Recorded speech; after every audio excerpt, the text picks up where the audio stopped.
Welcome back. We are following continuing breaking news on a situation in Surprise that left a baby shot and fighting for its life. Let's listen in to this news conference. As a result of that, we will be following the West Valley incident response protocols, and we will have detectives from Buckeye and Glendale responding to assume the investigation.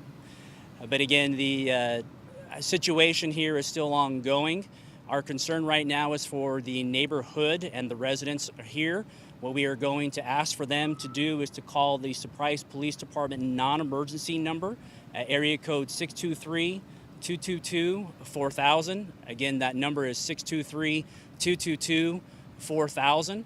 When they call that non-emergency number, they'll be able to get in connection with a dispatcher who can then provide them information or recontact them when it is safe for them to return home. Sergeant, do you know where the baby was shot, please? So I can tell you that the baby was shot multiple times in the lower extremities. What was PD's response when you were outside the home? Did you use flashbangs? Did you use anything that could have ignited the fire? So all of that will be investigated with the Westford protocols. All of the tactics used right now will be basically summarized and captured by that.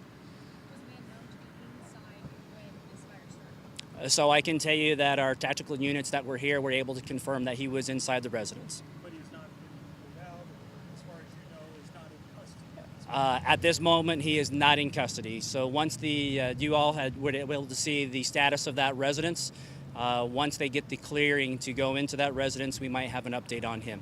Did this man shoot at officers? So again, I know you weren't here earlier, but when officers responded, there was multiple rounds of gunfire that came from inside that residence.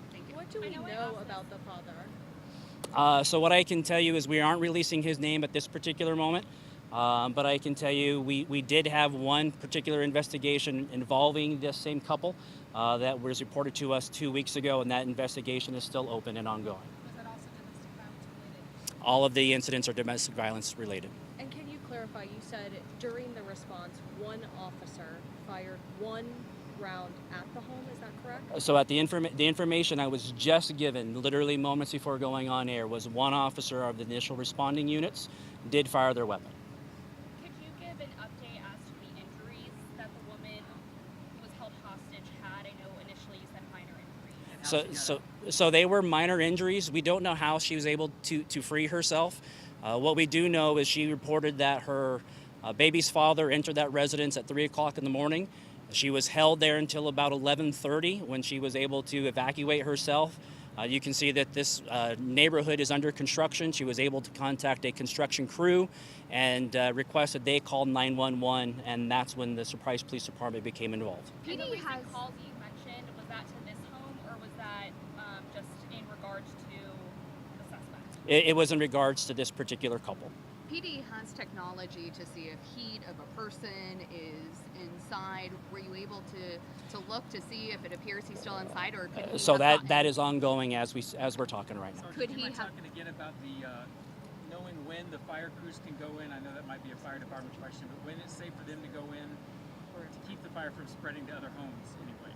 So again, what I was told was that the fire did not spread to any of the homes. That was information I was looking to get out for everybody before we came on air. But I was told none of the other homes were affected. But again, there was a substantial amount of smoke, so that might be another issue altogether. Did you tell residents to leave or to shelter in place during the barricades or during the fire? A number of residents either self-evacuated when they were contacted. Some chose to shelter in place. As the incident progressed, many were asked to leave. Is there any chance that this suspect could have gotten out of the home during the firefight? So anything with that would always be under investigation. It is believed right now that the suspect was contained in the home throughout. And you said that baby. There was an incident of domestic violence 2 weeks ago, and then you mentioned that the suspect entered that home today. Did they live together? Were they living apart? Did he break in last night? So the suspect does not live at this residence. The female and the baby, this is their residence. The suspect does not reside here in Surprise. That baby's on a lot of people's minds. You said they were going into surgery, is that correct? That's correct. So again, when officers heard the volleys of fire, when they were approaching, they had already had that confirmation that that child was inside and the mom believed the child was in danger. And so that is when the officers forced entry. Upon forced entry, our understanding is that officers almost immediately located the injured child, took that injured child, got the child to care. With our particular situation here in Surprise, we are very, very lucky that we have a trained fire crew. They're called tactical emergency medics that respond to a lot of these types of calls. We got them to trained professionals who were able to render that immediate aid before the child was airlifted. Can you tell us the gender of the child? And We're not releasing any of that at this point. or where they were taken? Were they taken to Phoenix? Can't tell you where that. Could you talk about more information about the domestic violence incident? So what I can just tell you is active and ongoing. This is information that, again, is fairly new to us. We don't have really a lot of history at this particular residence. And then when that incident was reported, the residence that was affected here, that was not used. But we do have one incident that is currently under investigation outside of today's. By Surprise Police. That's correct. Can you talk about the complexity of this case and I mean, just how many moving parts, how difficult this has been in comparison to other cases? Well, you can obviously see there's a lot of resources out here. The biggest thing that we want everybody to know is that when a call came into 911, our officers were ready to put themselves in that line of fire, in the danger, for the betterment of that young child. Right now, that child is clinging to life. That child is in surgery. That child has an opportunity to recover, and that is what our officers are focused on right now. Is that we provided that child that opportunity to recover. With that, there's a lot of moving parts that are going on. This will be investigated, as I said, by the West Valley Incident Response Team. I cannot tell you at this moment whether or not Buckeye or Glendale will be the primary agency. That information will be coming forward to All you. right, you have Like I just said, been we listening, anticipate a full press now release later on this evening, and because of the complexity of domestic this and all the violence moving situation parts, that all unfolded earlier today, here's what we can tell you. New information was just released that child, that 6-month-old baby, was shot multiple times in the lower extremities, and they still need to determine if that suspect, if that baby's father, was in the home at the time of when that house exploded in flames. Let's give a quick recap for you of what happened earlier in this domestic violence situation happening out of Surprise. At 3 a.m., the father broke into this home that you see that's on fire right here.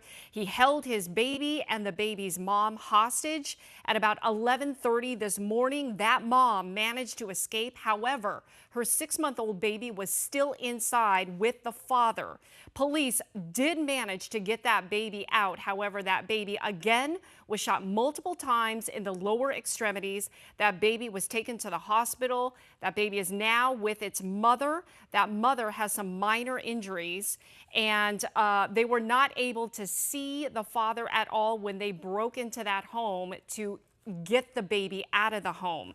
And about 3:30 this afternoon, that is when that house just exploded in flames that you could see for miles, even off the freeway. Again, we do have 12 News journalist Jonathan McCall. He is at the scene. He will bring us another live update and another report coming up in about 20 minutes at 5 o'clock. But for now, we will take a quick break and we'll join you once again for 12 News at 4.